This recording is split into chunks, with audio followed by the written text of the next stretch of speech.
The BMW M1 was born from ambition and built through chaos. In the mid-1970s, BMW's motorsport division, led by Jochen Nierpasch, wanted to create a mid-engine supercar that could dominate racing. They partnered with Italian design legends. Giorgetto Giugiaro shaped the car's sleek body, and Lamborghini was hired to build the chassis. The project, known internally as the E26, needed 400 cars built to meet racing homologation requirements, but nothing went as planned. Lamborghini hit serious financial trouble, delaying production beyond the original 1977 deadline. BMW scrambled to set up a complex international production chain. Marchesi in Italy made the tubular steel frames. TIR created the fiberglass bodies. Italdesign married the body and frame together and installed the interiors. Then the partially finished cars were shipped to Germany, where a company called BAR installed the BMW mechanicals, including the engine, transmission, and running gear. Finally, BMW's own motorsport department in Munich handled the final tuning. It was a logistical nightmare spread across multiple countries. By the time the BMW M1 was ready in 1978, the racing world had moved on. The class it was built for was essentially cancelled by rule changes. To salvage their investment, BMW created the Procar series in 1979, a one-make racing championship where top Formula One drivers like Niki Lauda and Nelson Piquet battled in identical BMW M1 race cars against private drivers. It gave the M1 racing credibility and fantastic publicity. The street version featured a mid-mounted 3.5-liter straight-six engine, making about 277 horsepower, enough for around 165 miles per hour, which was serious performance for its era. The wedge-shaped design with pop-up headlights looked nothing like any BMW before or since. BMW built only 453 M1s total, with just 399 road cars and 54 race-prepared Procars. Production ended in 1981. At the time, the M1 was expensive and arrived too late to its intended race series. For years, it was a beautiful footnote in BMW history, a misfit that never fulfilled its original mission. Fast forward to today, and the BMW M1 has become gold dust for collectors. Values have skyrocketed to levels that would have seemed impossible when it was new. In late 2025, a 1980 BMW M1 road car sold for €567,500, about $650,000. Another M1, previously owned by Jochen Nierpasch, sold for around $824,000, setting a new benchmark at the time. But the truly record-shattering prices come from the Procar versions. In August 2025, an unraced 1980 BMW M1 Procar, in pristine time, capsule condition, sold at a Monterey auction for a staggering $1.76 million with fees. This car was one of just 54 Procars built and had never been thrashed on the track. It still wore its original white paint and had all its original parts, basically a brand new 1979 race car preserved in a garage. Collectors went wild for this car because originality can be worth more than a victory record in racing. The BMW M1 generated amazing stories during its short life. In 1979, BMW commissioned artist Andy Warhol to paint a BMW M1 race car. Warhol's M1 art car is a riot of colorful brushstrokes. He reportedly painted it by hand in less than half an hour, and it raced at the 24 Hours of Le Mans in 1979. That M1 became a moving canvas, literally art at 170 miles per hour. It's now considered priceless and safely kept in BMW's museum collection. Collectors pay small fortunes for the M1 because it represents a unique piece of BMW heritage. It's the first and only true BMW supercar ever sold to the public. Every BMW M car, like the M3 and M5, owes its pedigree to the M1. Collectors also love the design. With its low wedge shape, folding headlights, and sweeping curves, the M1 is often called one of the prettiest cars of its era. Only a few hundred were made, far fewer than most rival models, making any M1 sighting a special occasion. The M1 checks all the boxes that make wealthy enthusiasts swoon. It's extremely rare, undeniably beautiful, historically significant, and has a racing aura, even if the results didn't pan out. In the late 1960s, Japan was not known for making world-class sports cars. That changed with the Toyota 2000 GT, a sleek two-seater that proved Japanese automakers could create a sports car to rival the best from Europe. The story begins with a partnership between Toyota and Yamaha. Yamaha, known for its engineering expertise in motorcycles and musical instruments, had been working on sports car prototypes and proposed a collaboration. The result was the 2000 GT, first shown to the world in 1965 and put into limited production from 1967 to 1970. The Toyota 2000 GT looked like nothing else Toyota had ever made. It had a low, curvy body designed with obvious inspiration from the Jaguar E-Type and other beautiful 1960s coupes. The long hood, pop-up headlights, and flowing fender lines gave it an exotic flair. Underneath, it was just as advanced. A 2.0-liter straight-six engine with dual, overhead cams, developed with Yamaha's help, produced about 150 horsepower. In a lightweight car, that was enough to push the 2000 GT to roughly 135 miles per hour or 217 kilometers per hour. That top speed was on par with top European sports cars in the 1960s. Toyota spared no expense on the 2000 GT's features. It had a smooth 5-speed manual transmission, 4-wheel disc brakes, which were very cutting-edge at the time, and sophisticated suspension. The interior was lush with wood trim, real rosewood on the dash in early models, and leather. It was a true grand tourer's cockpit. In short, the 2000 GT was Japan's first supercar, often lovingly called Japan's E-Type for its beauty and performance. However, the 2000 GT was a limited production specialty car. In total, only 337 production cars were built, though some sources say 351, including prototypes.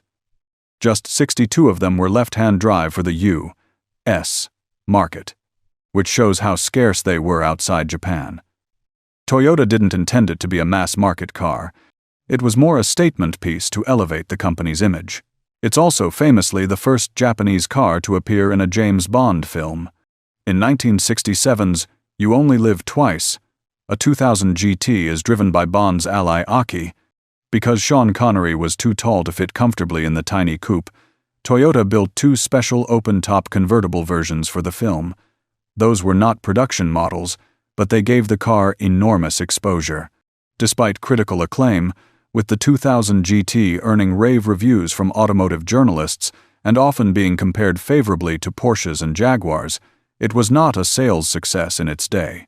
The major hurdle was the price. When new in the U.S., the Toyota 2000 GT cost about $7,230 in 1967. That was more expensive than a Porsche 911, which cost around $6,190, or a Jaguar E-Type at about $5,559 at the time. In other words, Toyota was charging top-shelf European prices for a brand that, in the 1960s, had little sports car pedigree. Adjusted for inflation, that price was roughly equal to paying over $50,000 in today's money for a new sports car. Buyers were hesitant.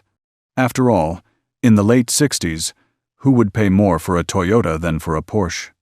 As a result, very few 2000 GTs were sold, especially in the U.S., with some accounts saying only about 54 were actually sold in America. Toyota quietly ended production in 1970. Fast forward to the 21st century, and the Toyota 2000 GT has achieved a dramatic comeback on the auction stage. The very factors that made it a tough sell in the 60s, high price and unfamiliar badge, have transformed into positives now. Its extreme rarity and iconic status have made it a prized collectible, driving values into the stratosphere. The big moment that announced Japanese cars can fetch millions too occurred in 2013. In April of that year, a pristine 1967 Toyota 2000 GT sold at an auction in Texas for $1.15 million, becoming the first Japanese car to break the $1 million mark at a public sale. This was headline news. Historically, Ferraris, Bugattis, and similar marcas had dominated auction records. But here was a Toyota, a marque known for Camrys and Corollas, crossing into 7 figures. But the record didn't stop there. In 2022, a very special 2000 GT blew past the 2013 figure. Gooding & Company auctioned a 1967 Toyota 2000 GT tuned by Carroll Shelby. Yes, the famous American racer Carroll Shelby had a hand in this car's history, and it sold for $2.535 million on March 4, 2022. That made it the most expensive Japanese car ever sold at auction up to that time. This particular car was one of 3 2000 GTs that Shelby's team prepared for SCCA Sports Car Club of America racing in the U.S. Back in 1968, because of its Shelby connection and racing pedigree, collectors went wild for it. At that same auction, a Ferrari F40 sold for slightly less at $2.45 million, meaning this Toyota outpriced one of the most iconic supercars ever. Mention Lamborghini and most people think of wild exotics like the Miura, Countach, or modern Aventador. The Lamborghini Islero, however, is a name that might draw blank stares even from some car enthusiasts. Built only in 1968 and 1969, the Islero was a V12 Grand Tourer that has since become known as the Forgotten Bull. But forgotten or not, this Lamborghini has become overpriced in the collector market, with values that might surprise those who don't know its backstory. The Islero's story begins in the mid-1960s. Lamborghini had launched with the 350 GT and 400 GT 2+2 front-engine grand touring cars aimed at competing with Ferraris. Then Lamborghini shocked the world with the mid-engine Miura in 1966, which stole the spotlight as one of the first supercars. In the late 60s, Ferruccio Lamborghini, the company's founder, still wanted a more traditional GT car alongside the Miura, one that would appeal to buyers who wanted a fast V12, but with a bit of understatement. The Islero was the answer, introduced at the 1968 Geneva Motor Show. Interestingly, the Islero was essentially a modified version of the earlier 400 GT 2+2. When Lamborghini needed to replace the 400 GT, the original design firm Touring had gone out of business. So the task of designing the new car fell to Mario Marazzi, who had a small coach-building outfit made up of ex-Touring employees. Marazzi took the proven chassis of the 400 GT, trimmed the wheelbase slightly, and penned a new body that was more squared off and modern for late 60s tastes. The result was a car with cleaner, more angular lines compared to the curvy 400 GT. It was subtle and low-key, deliberately not as flashy as the Miura. Ferruccio Lamborghini himself wanted the Islero to be a car for those who wanted all of the performance but none of the glitter and attention. That hints at the intended clientele, perhaps more mature, sophisticated drivers, rather than the playboys chasing Miuras. The Islero got its name from a fighting bull, in Lamborghini tradition. Despite the fierce name, the car Islero was quite understated in appearance, especially by Lamborghini standards. It had a simple, elegant shape with pop-up headlights and small chrome bumpers. The interior was luxurious, with high-quality leather and a dashboard full of gauges, as a proper Italian GT should have. Under the hood, the Islero carried the heart of a Lamborghini, a 3.9-liter V12 engine, originally designed by Giotto Bizzarini for the 350 and 400 GT, and also used in hotter tune in the Miura. In the Islero, this engine made about 325 horsepower in the standard 1968 model. That was plenty of power for the era, enough for a top speed around 155 to 160 miles per hour, or 249 to 257 kilometers per hour, and 0 to 60 miles per hour in the low 6-second range. So while the Islero looked reserved, it could move fast.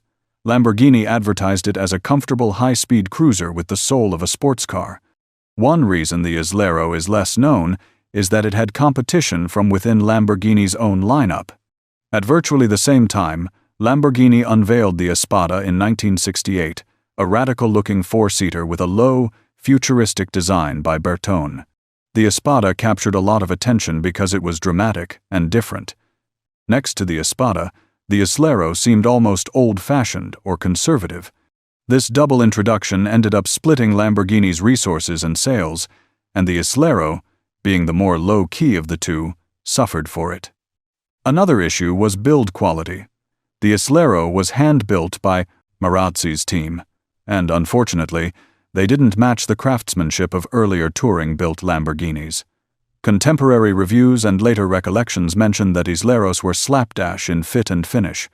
Panel gaps were uneven, doors rubbed on the fenders, trim pieces didn't align well, and various little flaws gave the car a bit of a kit car feel rather than a $20,000 luxury machine. In 1968, $20,000 was an exorbitant price, more than many Ferraris of the time. So buyers expected perfection, and the Islero didn't quite deliver that level of polish. Wealthy clients weren't thrilled to find things like misaligned pop-up headlights or door seals that leaked. In total, only 125 Isleros were built in 1968, and 100 of the improved Islero S in 1969, for a grand total of 225 cars. The Islero S, sometimes called Islero GTS, had a bit more power at 350 horsepower and minor styling tweaks like flared wheel arches and a hood scoop. They also tried to fix some of the build issues in the S, but by early 1970, the Islero was discontinued. Lamborghini moved on to other models like the Jarama. The Islero quickly faded from the spotlight, especially as the dramatic Miura and then the outrageous Countach defined Lamborghini's image in the 70s. Nowadays, a well-kept Lamborghini Islero can fetch prices that would have seemed astonishing a couple decades ago. A restored Islero was estimated to sell for $400,000 to $500,000 at an Amelia Island auction in 2023. It ended up selling for about $478,000 with fees. That's roughly $500,000 for a car that many onlookers wouldn't even recognize at a car show. A 1968 Islero that had been Ferruccio Lamborghini's personal car, chassis number 6201, sold for $247,500 back in 2013. The Islero S, used in the 1970 film The Man Who Haunted Himself, driven on screen by actor Roger Moore, went up for auction in 2020 and fetched about £296,000, around $300,000. Even if the Islero stayed out of the limelight, it has its share of interesting anecdotes and notable owners. Ferruccio Lamborghini himself drove an Islero as his personal car during the years it was made. That's a strong endorsement. The founder could have driven any model, and he chose the Islero for his own garage. Another glamorous name associated with the Islero is Brigitte Bardot, the famous French actress and 1960s fashion icon. Lamborghini loaned, and according to some sources gifted, one of the first Isleros to Bardot in 1968, since she was a friend of Ferruccio Lamborghini. Bardot's car was said to be the Geneva Motor Show display car and one of the earliest built.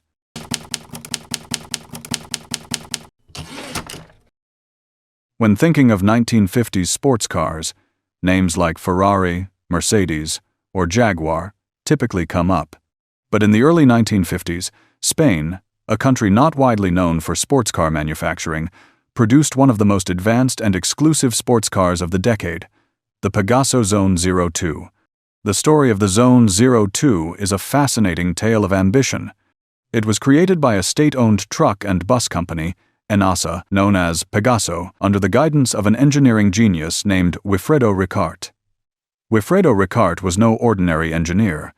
Before World War II, he had been the chief engineer at Alfa Romeo in Italy, and as legend has it, he was partly responsible for Enzo Ferrari leaving Alfa Romeo. Ferrari and Ricart did not get along, and Ferrari left to start his own company.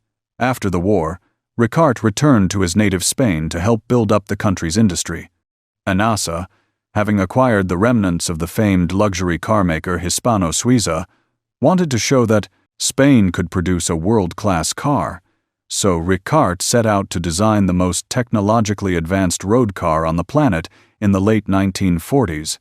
The result, first seen in 1951, was the Pegaso Z-102. The Pegaso Z-102 was essentially a halo project for Spain, a cost-no-object supercar built more as a statement than a commercial venture.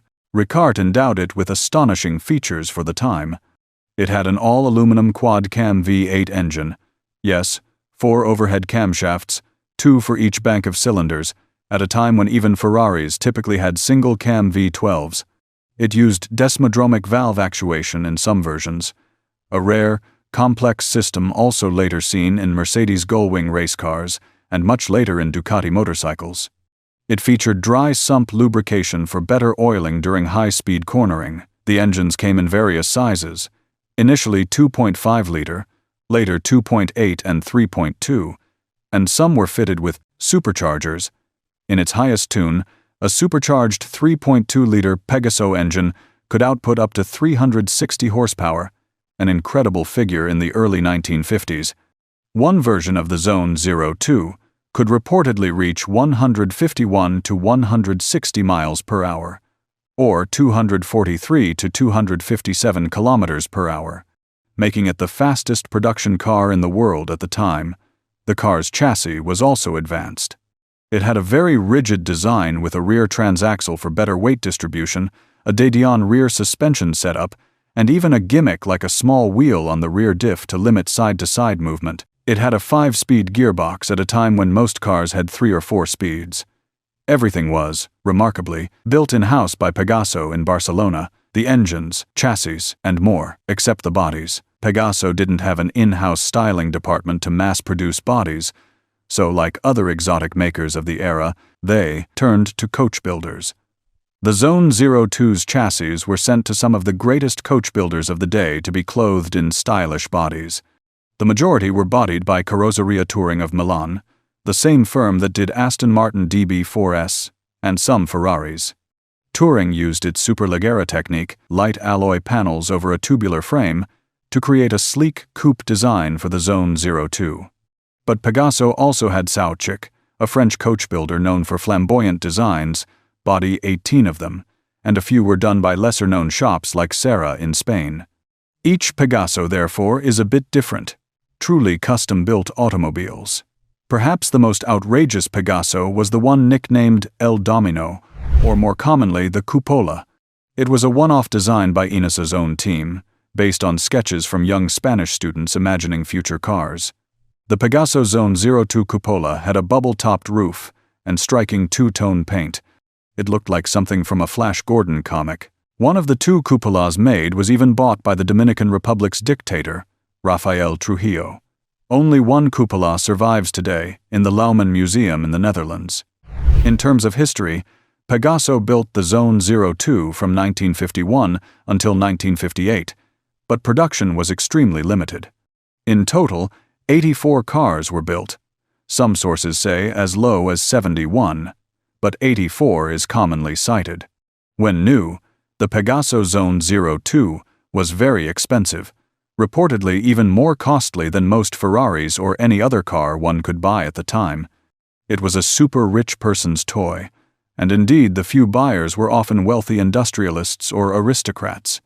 One Z-102 with a Sauchic body was owned by Baron Thyssen-Bornemisza, a Swiss billionaire art collector. His car had outrageous leopard skin upholstery and gold-plated interior trim, truly fit for a baron's eccentric taste. That particular car even won the 1953 Enghien-les-Bains Concours d'Elegance in France for its striking presentation. Now, in today's terms, Pegaso Z-102s seldom come up for sale, and when they do, they command very high prices relative to how obscure the marque is. A unique 1954 Pegaso Z-102 Cabriolet by Sauchic, the only second series Sauchic convertible made, was estimated to sell for $1.25 to $1.75 million at auction. When it first crossed the block in 2013, bidding only went up to $700,000, not meeting reserve. But a year later, in 2014, it did sell, reportedly for close to $1 million. Other Pegasos have sold in the range of roughly $600,000 to $800,000 in recent years, depending on the body style and provenance. The record public sale for a Pegaso appears to be around $880,000 for a Sauchick Berlinetta at an RM Sotheby's auction in 2016. The Pegaso Z-102's short life generated some great stories that add to its allure. The Baron Thyssen car with leopard skin seats and gold-plated controls was the talk of European high society in 1953, winning a top award at a Grand Prix d'Elegance event in France. On the racing front, Pegaso did dip a toe in competition. They entered a few Z-102s in events like the 1953 24 Hours of Le Mans and the 1954 Carrera Panamericana. The Le Mans effort was dramatic. One of the Pegasos crashed at over 200 kilometers per hour, seriously injuring driver Juan Jover. The crash led Pegaso to withdraw and soured Ricard on racing. In the Carrera Panamericana, a notoriously dangerous race across Mexico, a Pegaso did fairly well in early stages before an accident took it out.